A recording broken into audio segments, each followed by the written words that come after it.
Se suma un nuevo sonido a las orquestas del día, a las orquestas del día, se suma un nuevo sonido.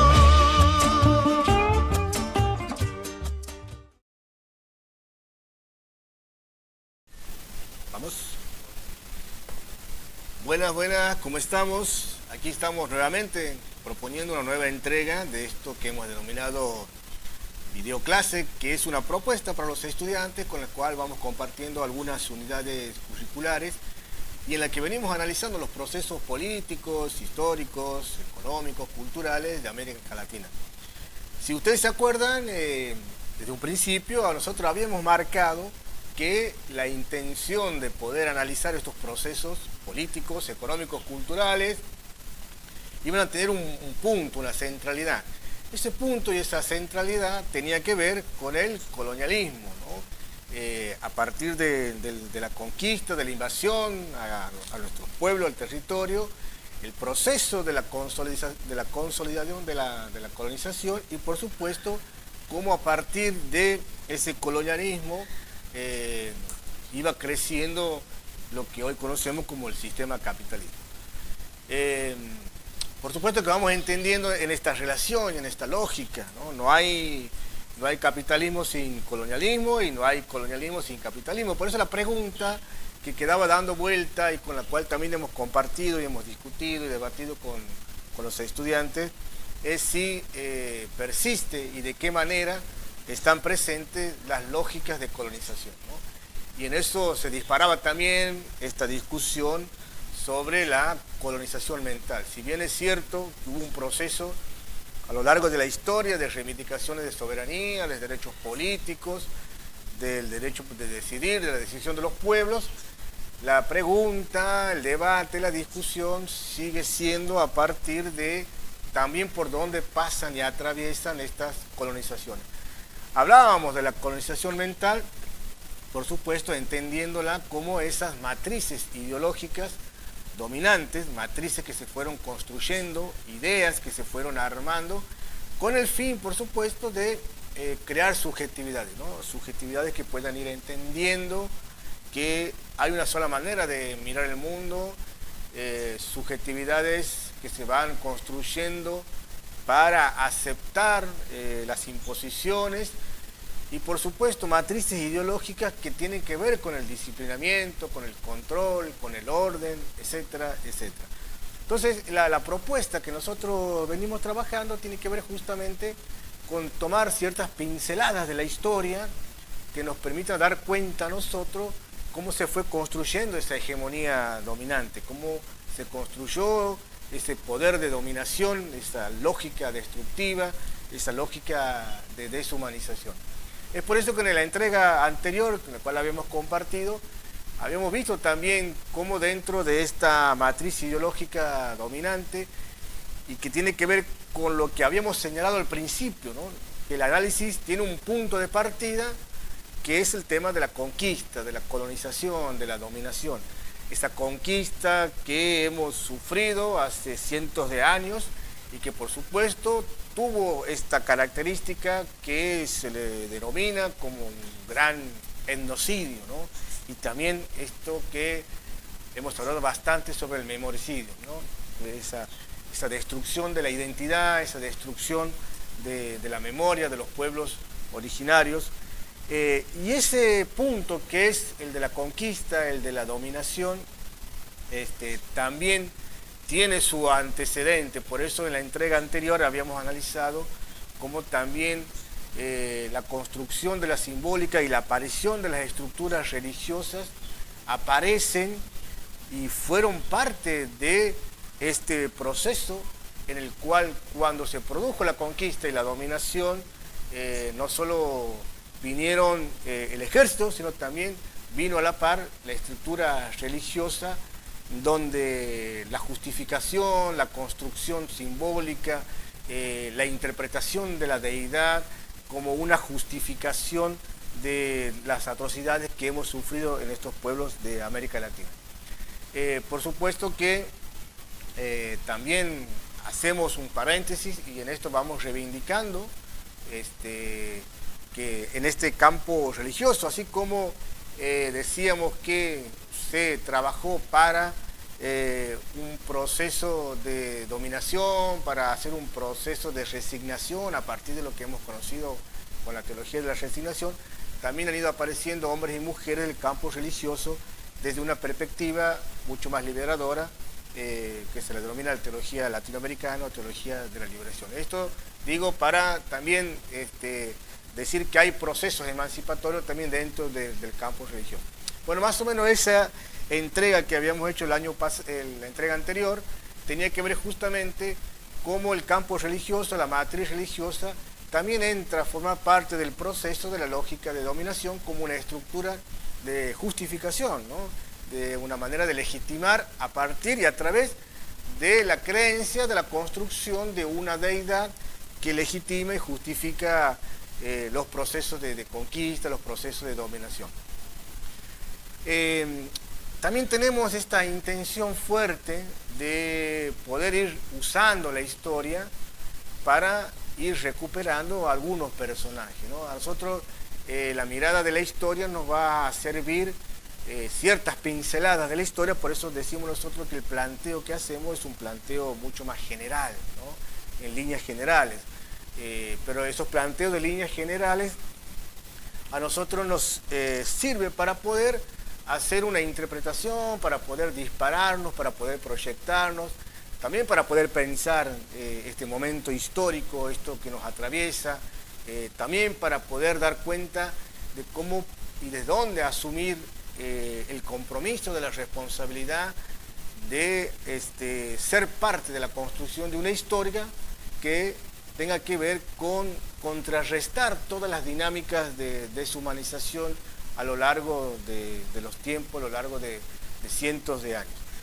Decimos entonces que la conquista, la colonización, siempre con esa lógica de poder, de dominación.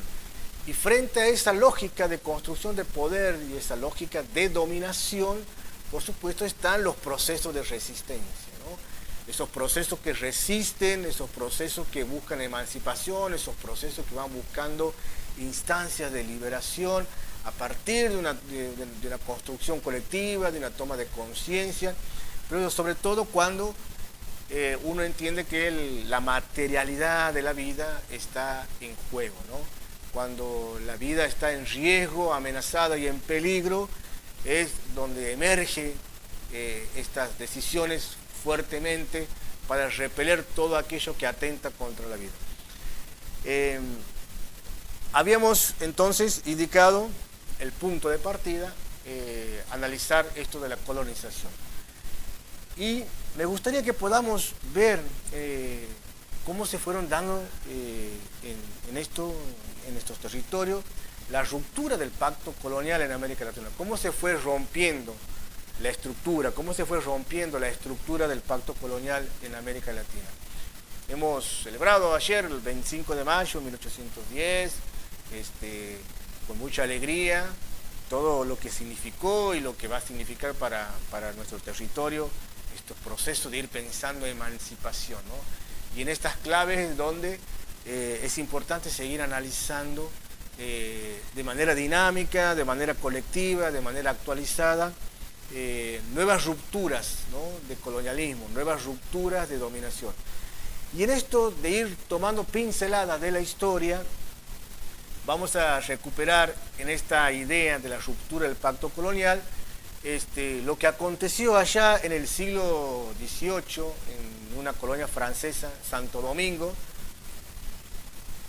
que estaba ubicado en un sector occidental de la isla española. Ahí Santo Domingo era, para aquel entonces, ¿no?, un lugar caribeño en donde había económicamente crecido bastante. La economía, la productividad era bastante fuerte, muy interesante, donde por supuesto la mano de obra eran los esclavos, los negros.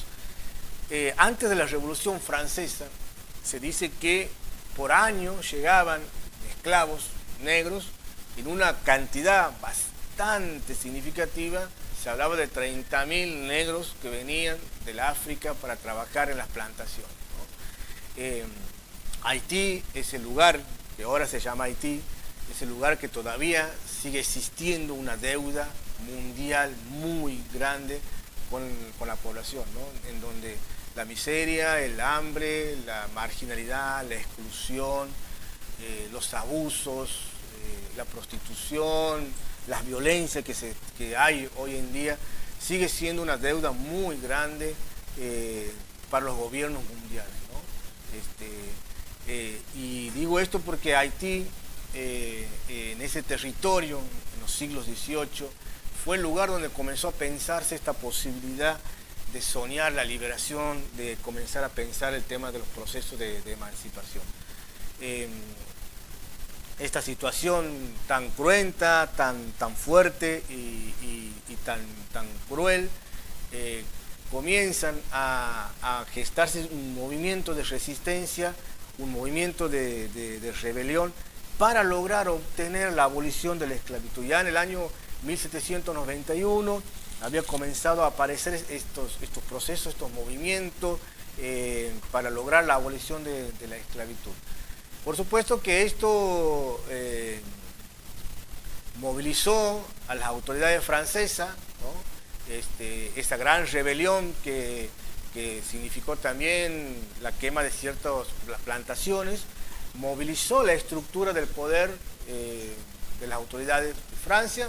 Mandaron una comisión civil para averiguar qué había pasado, qué estaba pasando, y se encuentra que había una agitación, un movimiento de resistencia que luchaba por la abolición de la esclavitud. Y todo lo que significa, ¿no?, la esclavitud, esta pérdida de poder, esa pérdida de autonomía, esa incapacidad de poder decidir por sí mismo. Esa situación comenzaba a emerger en Santo Domingo. De hecho, se llega a un acuerdo, se produce la abolición de la esclavitud, pero sin embargo, años posteriores, ya Napoleón, cuando era cónsul, decide ir marcha atrás con esa decisión, y ahí donde se produce un gran estallido en el año 1792, un gran estallido donde se produce la quema de plantaciones, se matan a los dueños de las plantaciones, por supuesto, y el año 1804, esa isla que se llamaba Santo Domingo comenzó a llamarse Haití. Digo este dato así general como para decir cómo empiezan a aparecer en estos territorios estas ideas de la ruptura del poder dominante del colonialismo, ¿no? Comienza a aparecer esta recreación, esta necesidad de ese poder dominante, ese poder colonizador, destructivo, cómo repelerlo, ¿no? Fíjese que el colonialismo, la lógica de dominación y de destrucción que tiene el colonialismo, de saqueo que tiene el colonialismo, tiene una concepción del poder en términos negativos. La concepción del poder negativo que tiene el poder político es a partir de esa lógica de dominación, a partir de esa lógica de destrucción. Nosotros hemos ido construyendo y hemos ido mamando a lo largo de la historia esa tradición del poder político conceptualmente en términos negativos que tiene que ver con la mera lógica de dominación.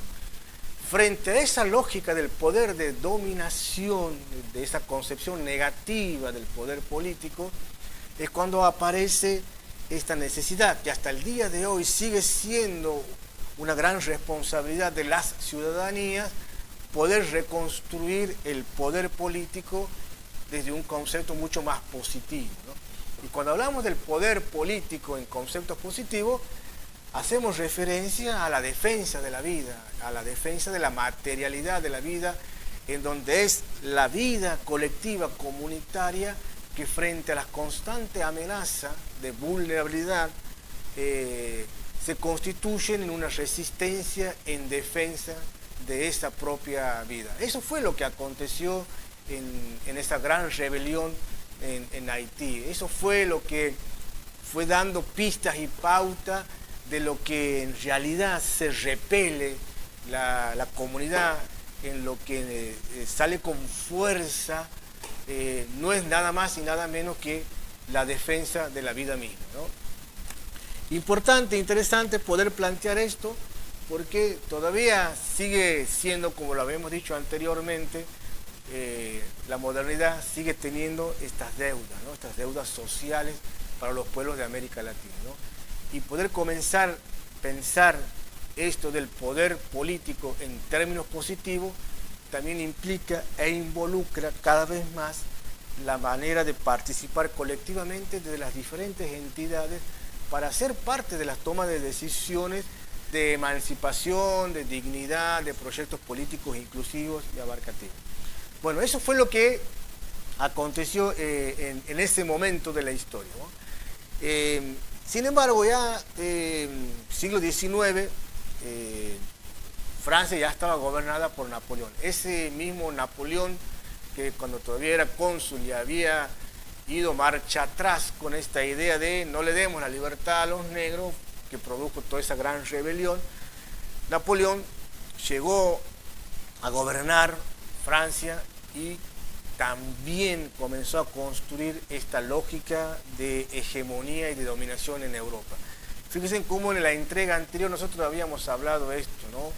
De cómo se van construyendo a lo largo de la historia estas disputas territoriales, económicas, comerciales, siempre en esta hegemonía de dominación, que implica, por supuesto, el dominio de unos sobre otros y toda la caracterización que significa el dominio de uno sobre otro, la pérdida de la soberanía, la pérdida de la libertad, la pérdida de la identidad.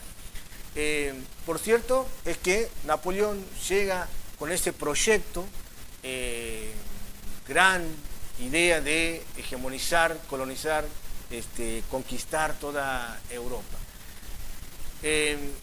Pero, por supuesto, tenía un enemigo muy importante que era Inglaterra, ¿no? Un enemigo comercial muy importante. Por parte, Inglaterra tenía una fuerza naval extraordinaria, y siempre significó una amenaza para los intereses de Napoleón. Napoleón va a tener un enfrentamiento con Inglaterra y como era aliada de España, se produce ese gran enfrentamiento en lo que se conoce como la batalla de Trafalgar. Esa batalla de Trafalgar implicó el triunfo de los ingleses y la derrota de Napoleón aliado con España. Eso llevó a Napoleón ¿a qué? A producir un bloqueo continental a todos los productos ingleses, ¿no? Un bloqueo de comercialización de todos los productos de los ingleses.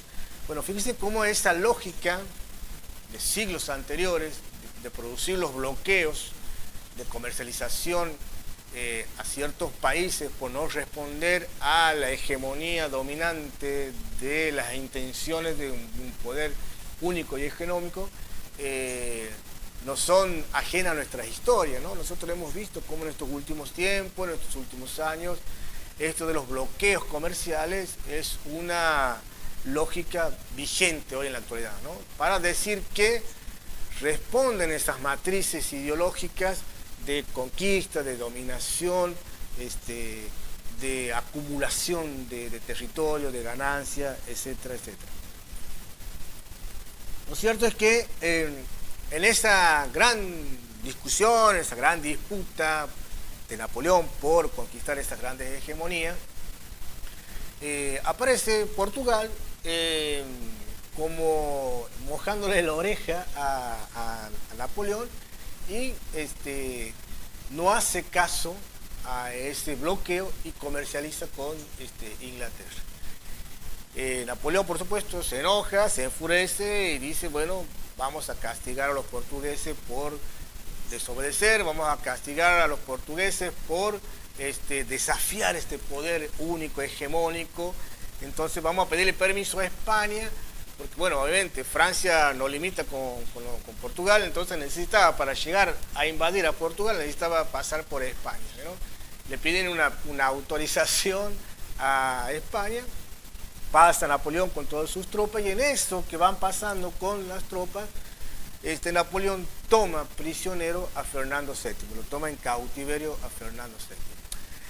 Cuento este dato histórico, esta anécdota histórica de cómo Portugal desafía la decisión política, económica de Napoleón, para simplificar diciendo esto, que en eso de vamos a invadir Portugal para hacer una represalia contra ellos por no cumplir nuestras decisiones, en eso que piden permiso para pasar por España, terminan capturando al rey Fernando VII y Napoleón pone en su lugar a José Bonaparte, a su hermano, ¿no?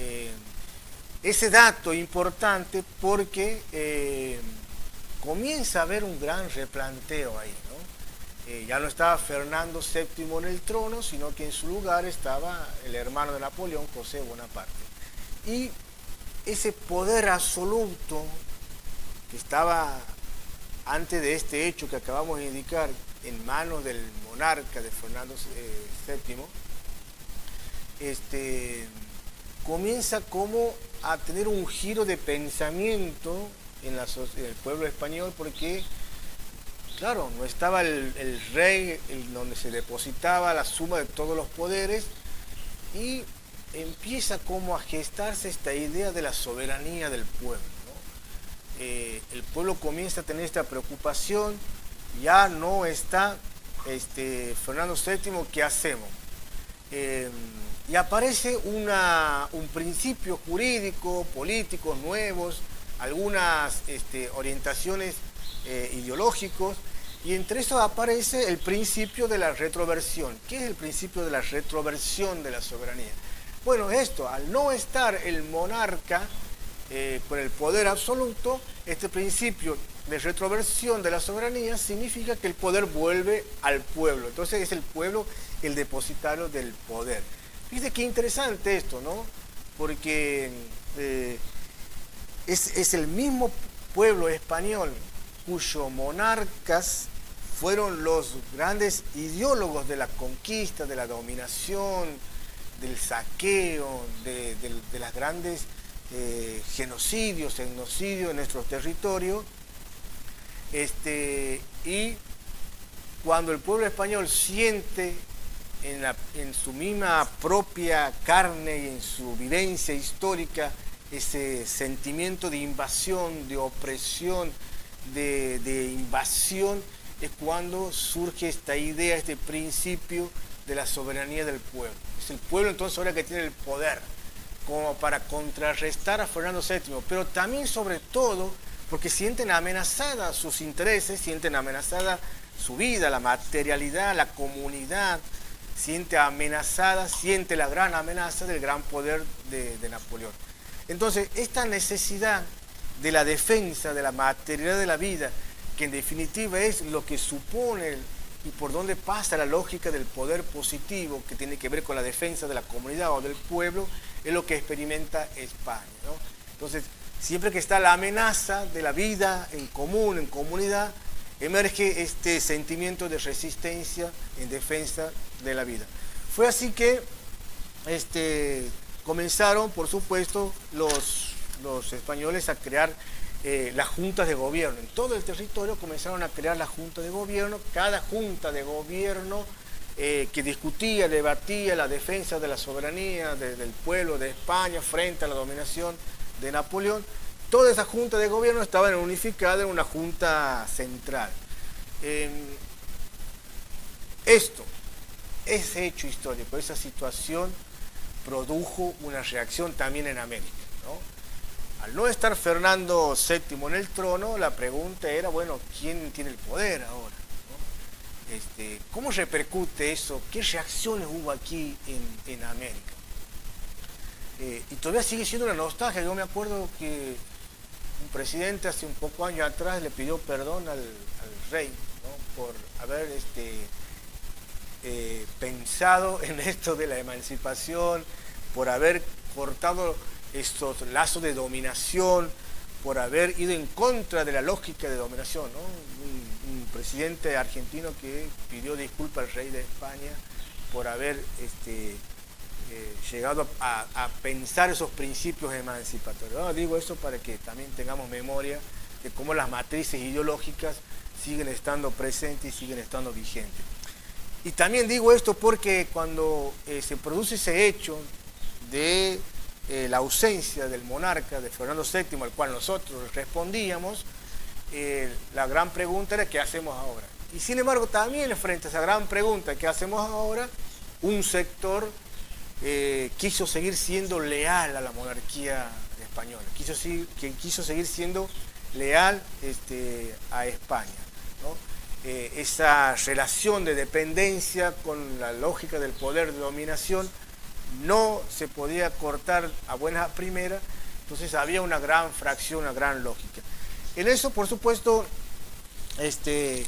esa situación histórica es como que empieza a movilizar, empieza a generar, a suscitar pensamientos en toda América Latina de estos procesos emancipatorios. Es decir, que en la historia de siglos anteriores van a aparecer ciertos personajes, hombres y mujeres, que comenzaron a soñar, a pensar, a imaginar cómo hacer un proceso emancipatorio, cómo pensar e imaginar a constituir una sociedad alternativa, el sueño de San Martín, el sueño de Simón Bolívar, de esa patria grande, ¿no?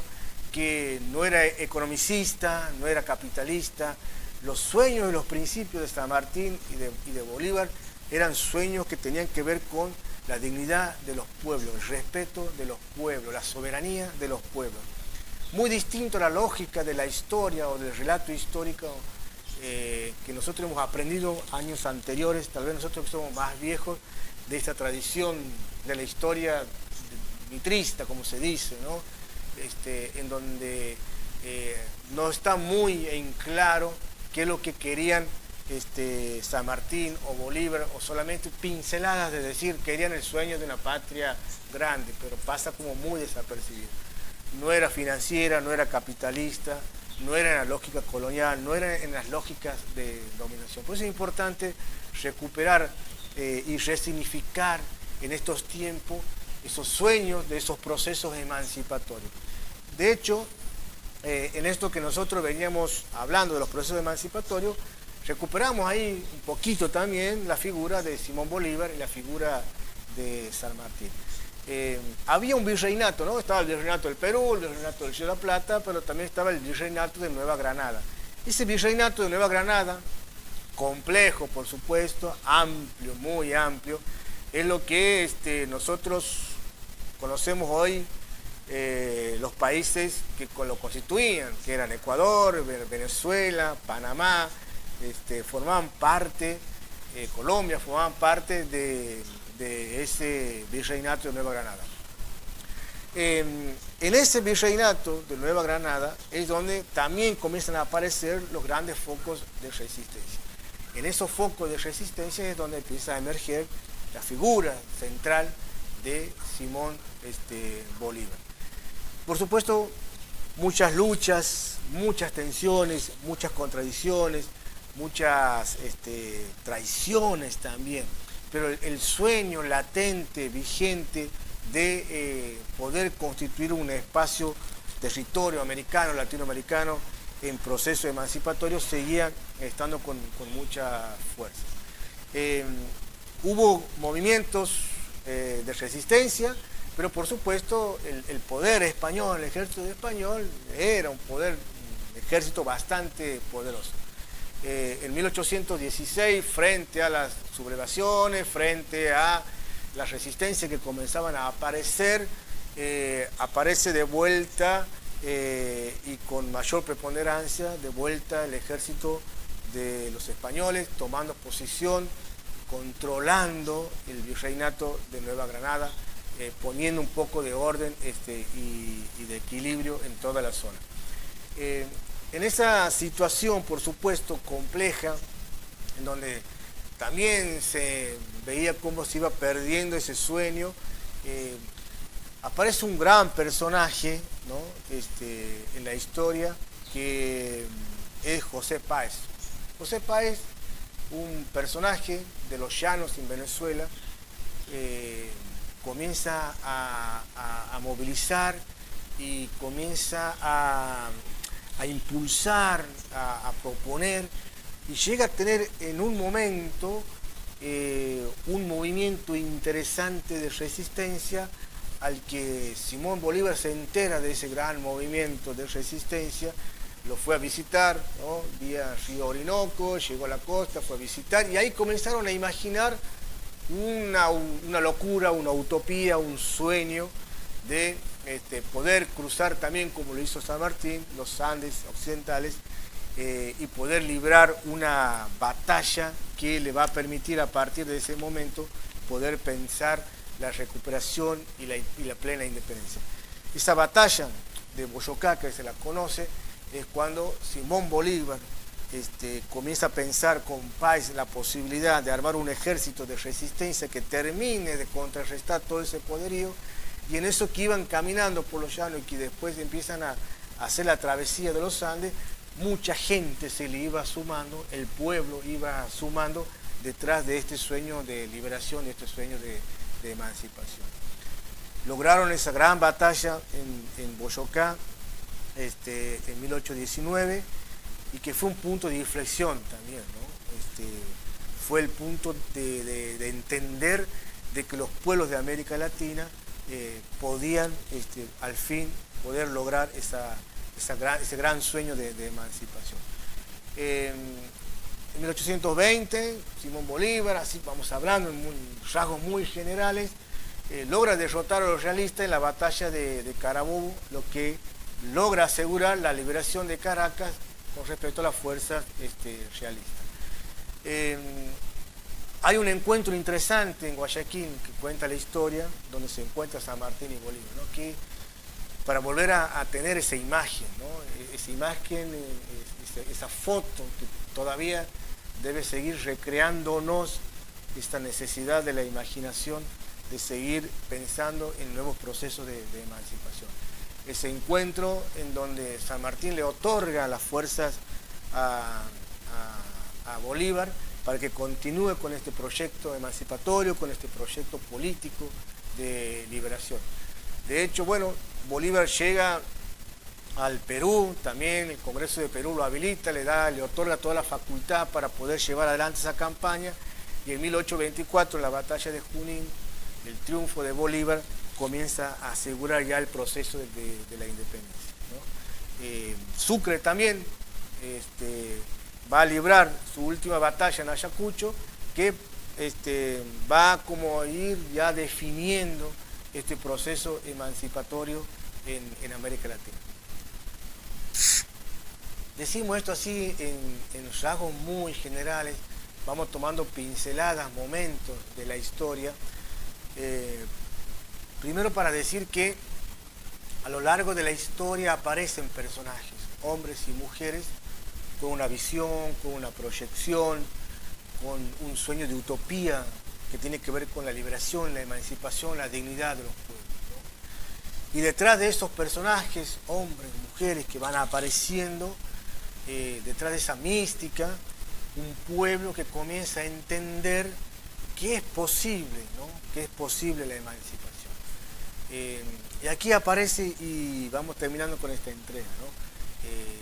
Poder contar estas situaciones de la historia, estos pequeños escenarios de la historia, como para seguir pensándola a la historia, ¿no? En proyección. Y aparece esto que queremos seguir invitando a pensar, ¿no? En esto de pueblo y emancipación, ¿no? Todavía la pregunta vigente, y esto lo vamos dejando también para los estudiantes, que podamos pensar en esto de quién es el pueblo, ¿no? Y qué es la emancipación. Cuando hablamos de pueblo y emancipación, qué importante es poder recuperar la categoría de pueblo como una categoría política, pero recuperar esta idea de pueblo como categoría política entendida en el concepto del poder político como un concepto positivo. Cuando decimos como un concepto positivo del poder político, de lo que hacíamos referencia anteriormente, es entender que el pueblo, la comunidad, defiende sus intereses, el pueblo, la comunidad, antepone la voluntad de vivir frente a la voluntad de la amenaza de la muerte que se da por la exclusión, la marginación, la precariedad laboral, etcétera, etcétera, ¿no? Entonces, esta voluntad de vivir es la esencia positiva, ¿no?, de reconstruir este concepto de poder político. Pueblo y emancipación también sigue siendo una invitación a pensar en clave de ciudadanías, ¿no? Y hablamos de ciudadanías en plural, ¿no? En estos últimos tiempos han ido emergiendo, surgiendo nuevos actores, nuevos movimientos, nuevas organizaciones, en esto de la reivindicación y en esto de la institucionalización de sus demandas, ¿no? Pueblo y emancipación sigue siendo esta invitación a seguir haciendo procesos de democratización, ¿no?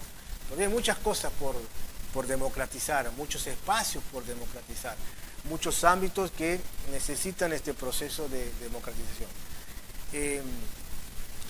Pueblo, esta categoría política, qué lindo que la podamos manejar, que la podamos trabajar, que la podamos debatir con los estudiantes. El pueblo como categoría política. Este pueblo como categoría política que piensa el poder político en términos positivos. No solamente lo piensa en términos positivos el poder político, sino que también detrás de este concepto positivo está la invitación a sumarse a la historia, está la invitación a tomar la historia y a reconstruir la historia.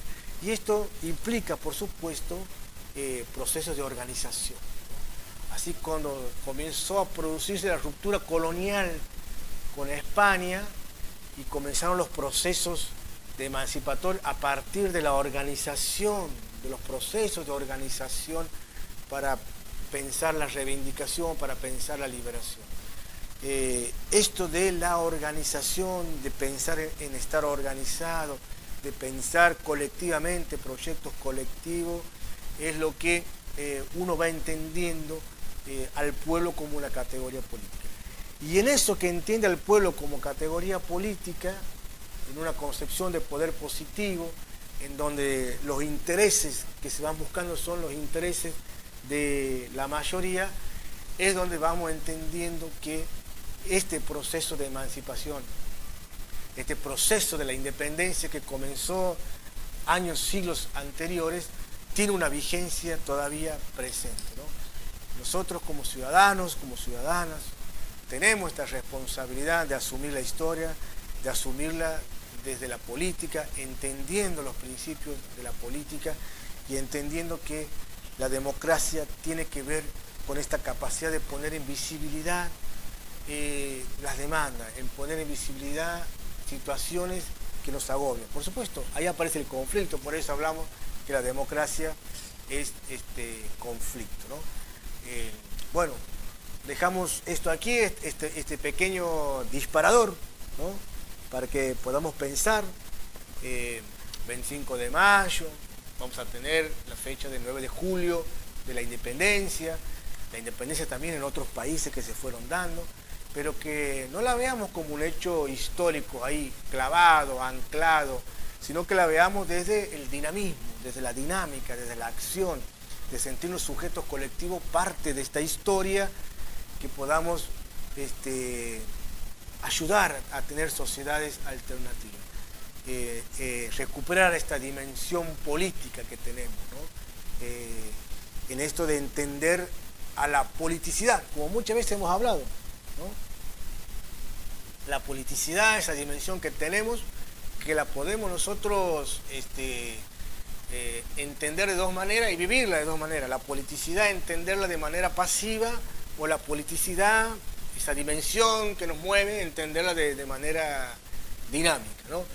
De manera pasiva es, bueno, estar siempre atento a que nos organicen la vida, que nos pongan las agendas de cómo tienen que ser las sociedades, ser ahí disciplinados en aceptarla, o por lo contrario, esta politicidad de manera mucho más dinámica, ¿no? Y esta manera mucho más dinámica significa involucrarse, meterse, incorporarse, embarrarse con toda la ambigüedad y la complejidad que significa meterse en la construcción de una sociedad alternativa.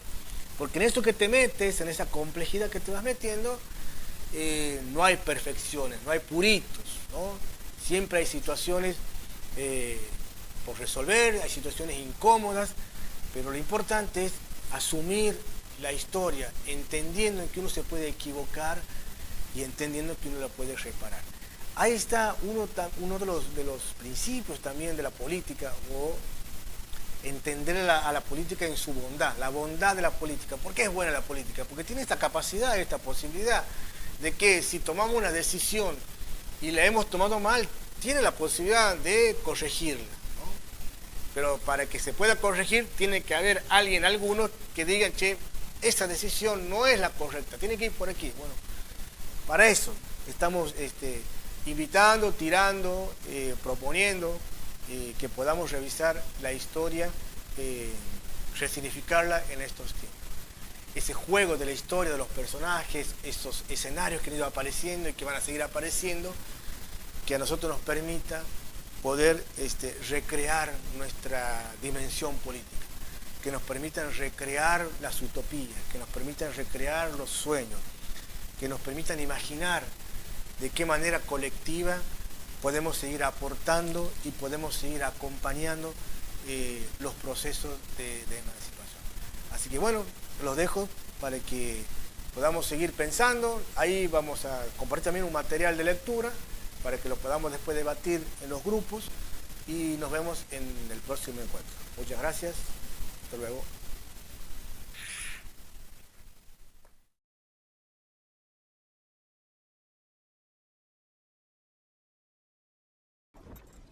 ¡Soldados! Todos y cada uno de ustedes conocen el esfuerzo y las dificultades por las que hemos pasado. Llegar hasta aquí es bastante, pero nunca suficiente. ¡El enemigo espera! ¡Y espera bien armado, señores!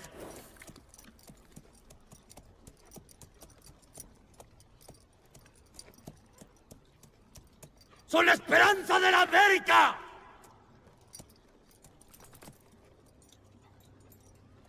Todos y cada uno de ustedes lleva consigo lo más importante: la libertad. 300 años de masacre y de barbarie tiñen nuestra tierra de sangre. Pero hemos venido a decir ¡basta! ¡Se acabó!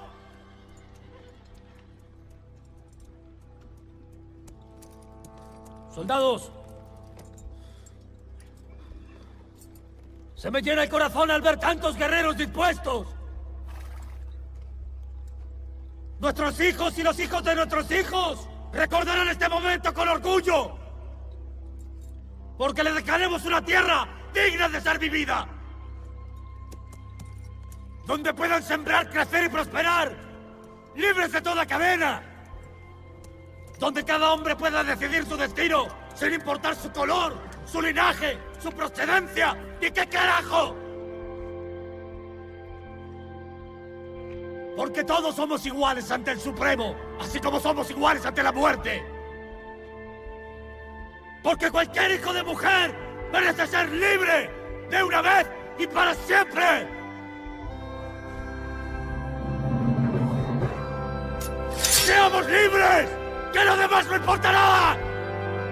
¡Viva la patria! ¡Viva! ¡Viva la patria! ¡Viva! ¡Viva la patria!